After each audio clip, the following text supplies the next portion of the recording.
what energy is, and it's kind of okay. The reason why we can know that there is such a thing as energy is because of its explanatory power. We don't need to be able to answer all these questions to know that energy exists. And if we start imposing these deeper questions, even upon science, we will come up to dead ends. We might not be able to find all the answers.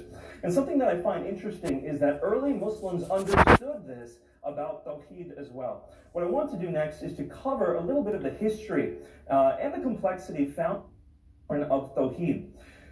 When I was a Muslim, I used to challenge Christians by saying things like, the word Trinity is not found anywhere in the Bible.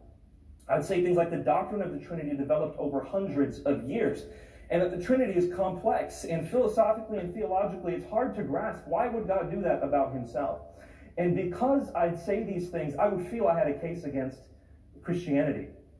But the reason why that felt strong to me was because I was not consistent in my criticism.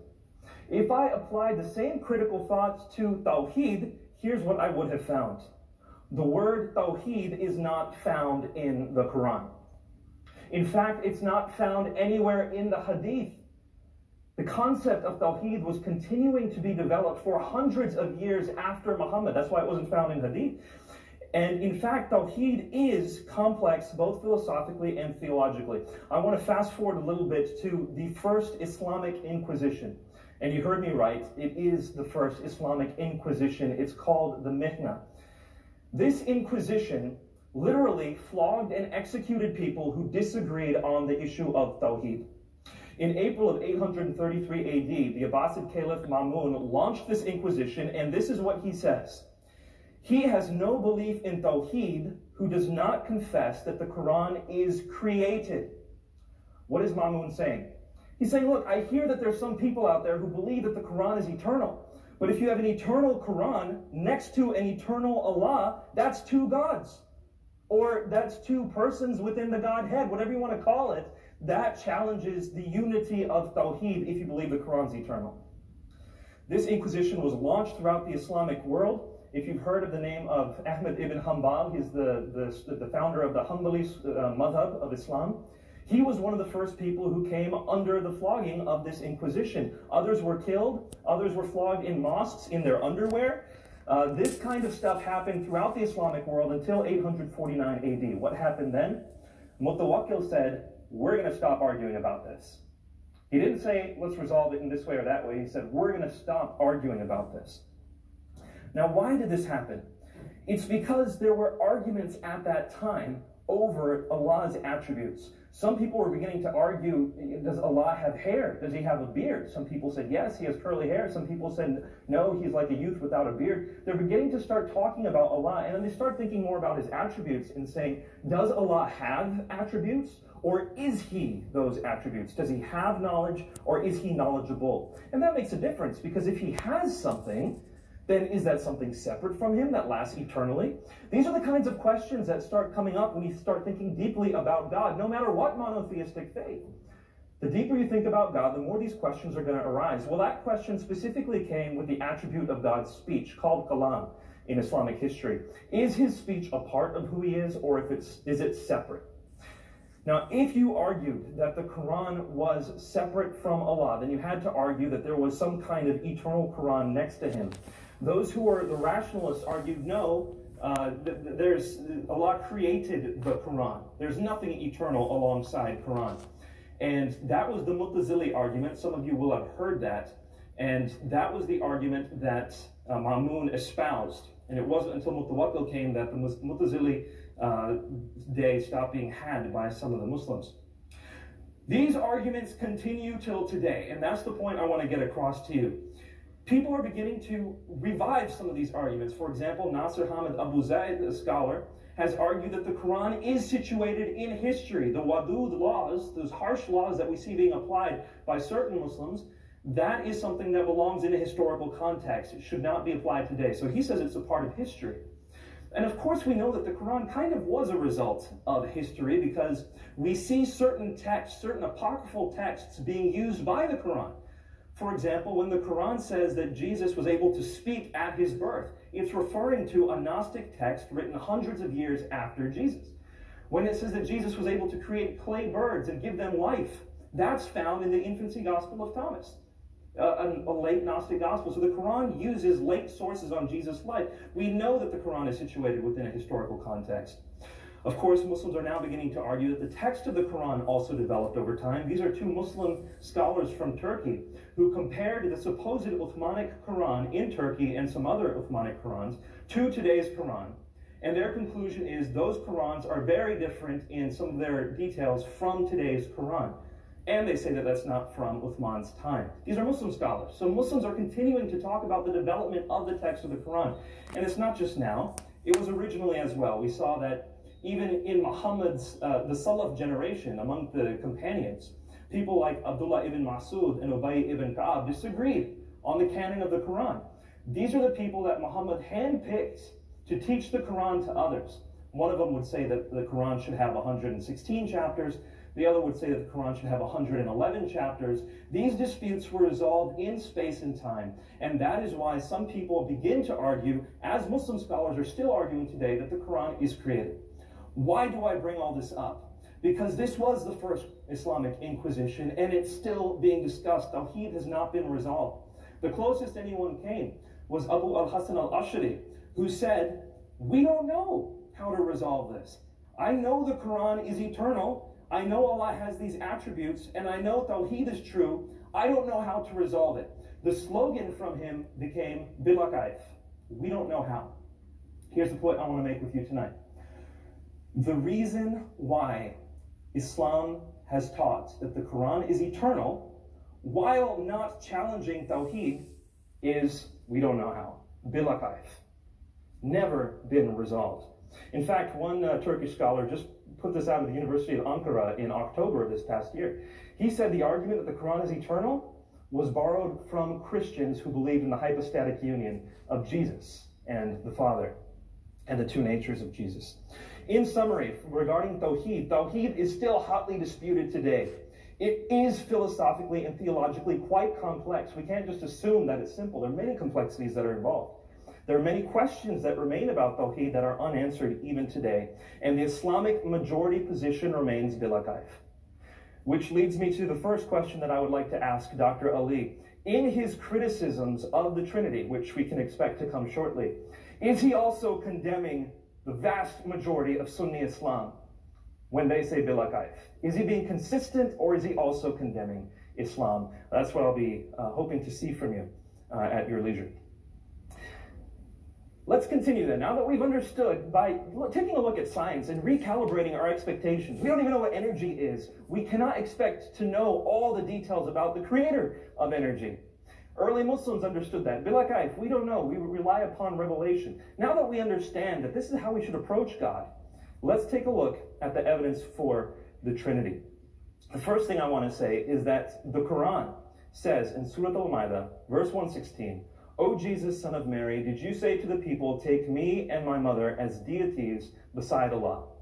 This seems to be the verse which talks about the Trinity. And it's saying that there's three gods in the Trinity. Now, Christians take a look at the Trinity of the Quran, and we say, yes, this is blasphemy. This is shirk. What the Quran condemns as shirk is indeed shirk. That's three gods, that's blasphemy. Christians do not believe in three gods. We believe in one God. So I'm going to give you a quick definition of the Trinity. The Trinity is a belief that God is one, only one God, and three in persons. In other words, one being, or one what. There's one what. He's God. What I am is a human being. What God is a divine being, God. There's one what. But there are three persons, three whos. A being is that which makes you what you are. A person is that which makes you who you are. So what am I? I'm a human being. Who am I? I'm Nebil. Those are two separate things. What I am and who I am. In the same way, God is one what and three whos. It's not a contradiction. And so this is why when Muslims say 1 + 1 + 1 = 1, how does that work? It's like, no, those are apples and oranges. 1 + 1 + 1 are the persons, one being. And when Christians respond with, no, 1 × 1 × 1 = 1, that doesn't even make any sense. So don't do that. So the question that we now have to ask is, can God come into this world? I want to discover God together. I want to understand who he can be together. The first question I want to ask is, can God, if he so chooses, come into this world? Now, remember what we just talked about with Tawhid. There's a lot of disagreement throughout Islamic history and even today on Tawhid. Let's talk about the Old Testament version of this issue. Let's talk about what the Old Testament says, because that's what Christianity is built on, Judaism. So what does the Old Testament have to say? Can God come into the world? The answer is yes, many times over. Yes, God comes in the garden with Adam. Jacob wrestles with God. God calls out from a bush. He shows up as a pillar of fire and cloud. God appears to the elders, Exodus says. And also God walks in front of Moses. There are many examples. These are just the first few books of the Old Testament and what I found in those. So can God come into this world? The answer is, Inna Allaha ala kulli shay'in qadir. God is able to do anything that he wants to do. Can that one God be complex?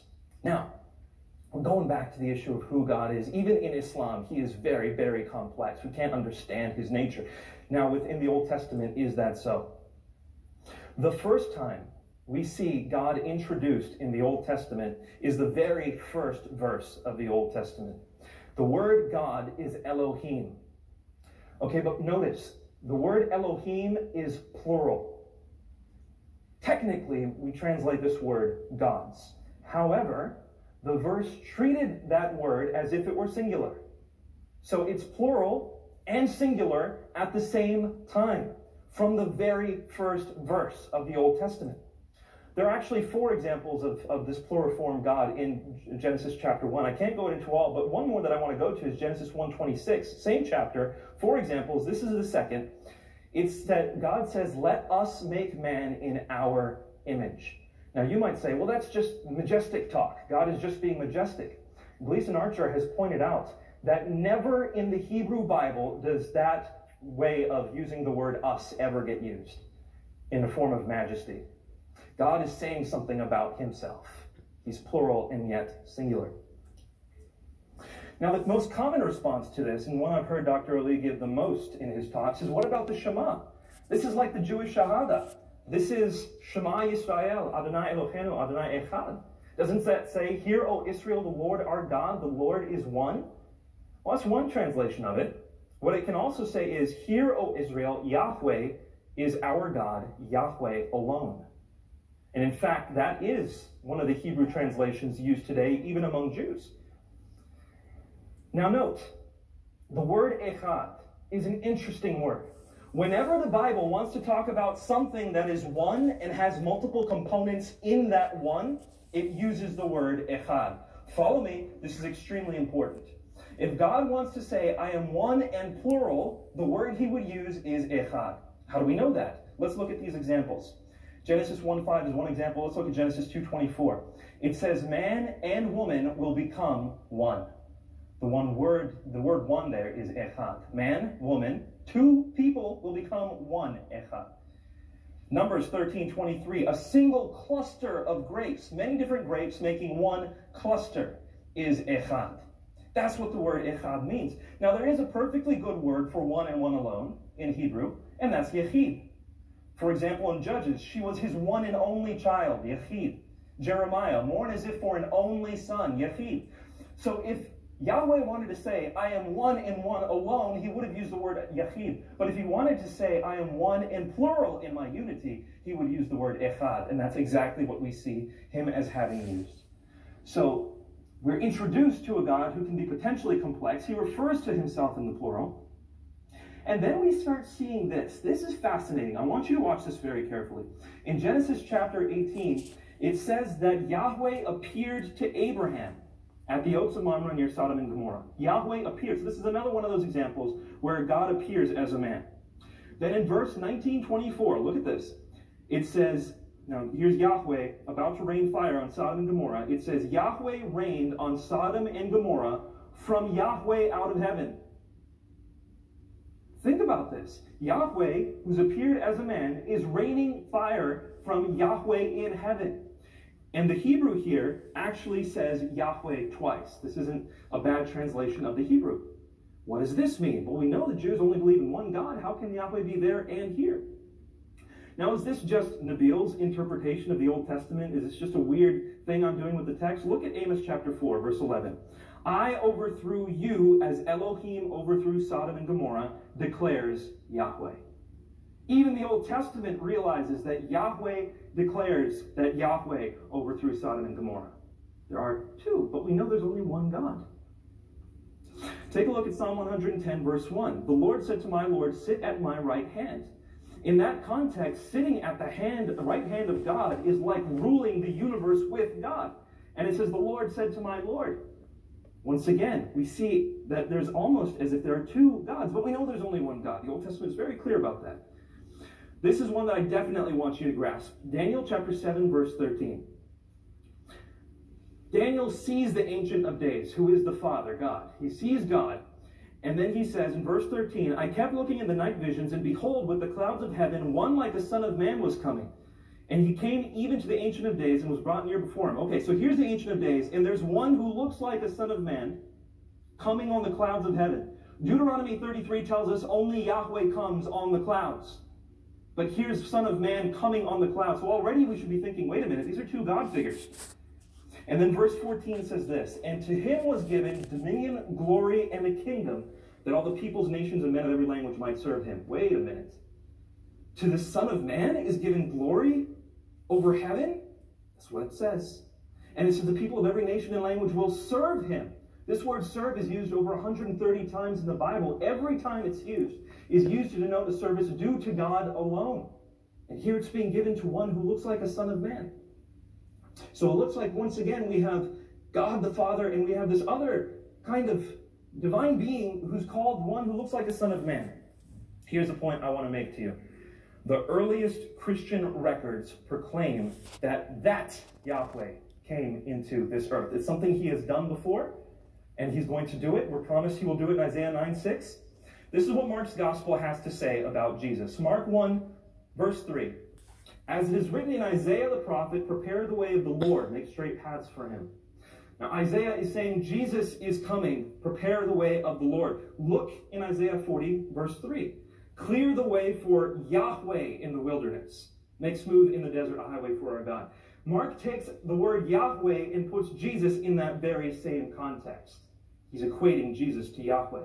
Mark 2:28 says the Son of Man is Lord even of the Sabbath. Well, the Sabbath is one of the 10 commandments. When Jesus says he's Lord of the Sabbath, he's saying he's Lord of the 10 commandments. Once again, Mark is giving Jesus a prerogative of Yahweh alone.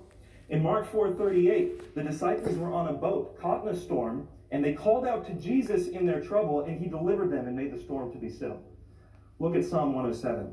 God's people are on a boat, caught in a storm, and they called out to Yahweh in their trouble, and he delivered them and made the storm to be still. Mark is taking Yahweh out and putting Jesus in. In Mark 14:62, when Jesus is asked who he is, he gives a trifold response. We're going to focus on the second part. He says, you will see the Son of Man seated at the right hand of the power and coming with the clouds of heaven. What does this remind you of? The two verses from the Old Testament where it looked like there are two divine figures. The one sitting at the right hand of the power, co-ruler over the universe, and the one coming on the clouds of heaven, who comes only as God would come, is given only the divine prerogatives of God, and served, worship by all people for all time. Jesus says, you remember those passages which had two Yahwehs? One of them is me. And this is why they picked up, or they said, crucify him, because he was claiming to be God. Look, this isn't just found in Mark's gospel. Here's the other point that I want to make to Dr. Shabir Ali. Every single earliest record we have in the New Testament portrays Jesus as Yahweh. The Carmen Christi of Philippians 2 is one of the earliest records we have of Christian history. It's an insight into the time before the New Testament was written, right after Jesus was resurrected. What does it do? In verses 10 and 11, it says, to Jesus, every knee will bow and every tongue will confess. Where do they get that from? Isaiah 45, where it says, to Yahweh, every knee will bow and every tongue will confess. Even before Mark's gospel, people are taking Yahweh's name and putting it in with Jesus. In 1 Corinthians 8:6, we see Paul, and sorry, this is actually pre-Pauline, as Bart Ehrman would argue. He does argue in his new book. The earliest, even before Paul, even before Mark, Christians took the Shema Israel, Yahweh Eloheinu, Yahweh Echad, took that and divided that up between two, the Father and the Son. And that's what 1 Corinthians 8:6 is. Why does this matter? I've got just over a minute to explain why all of this matters. The first thing I want to explain to you is that the Trinity is the best explanation for who God is, the best explanation of biblical data. It's the best explanation of what God has been doing from the time of Adam and Moses and onwards through Jesus. But also I want to say that intimacy with God is the most important, noble pursuit we could ever have. To know that God is a God of true love. Why does this matter? Love is the root of all things we consider good. Look at the names of Allah that we were taught. He's Ar-Rahman, He's Ar-Rahim, He's Al-Wadud. What are these things? They're all relational terms about love, self-sacrifice, graciousness, mercy. What do these things have in common? They all come from love. And the reason why that matters is because according to the Islamic view, the monadic view of Allah, Allah cannot in his essence be love. And why not? Because in eternity past, there was nothing for Allah to love. He could only become loving once he created people. Something to love. So his love is contingent upon his creation. He can't in his essence be love. Whereas the Christian God, from eternity past, is loving within the community of three persons in the Trinity. And it's out of that love that the Father had for the Son that he creates people in the Son's image to populate this world. And he sends us into this world to love this world as the Son loved this world, to be willing even to die for the sake of those who are hurting and suffering. That is what the Christian message is. Love is at the heart of mankind, and it's because we've been made in the image of a triune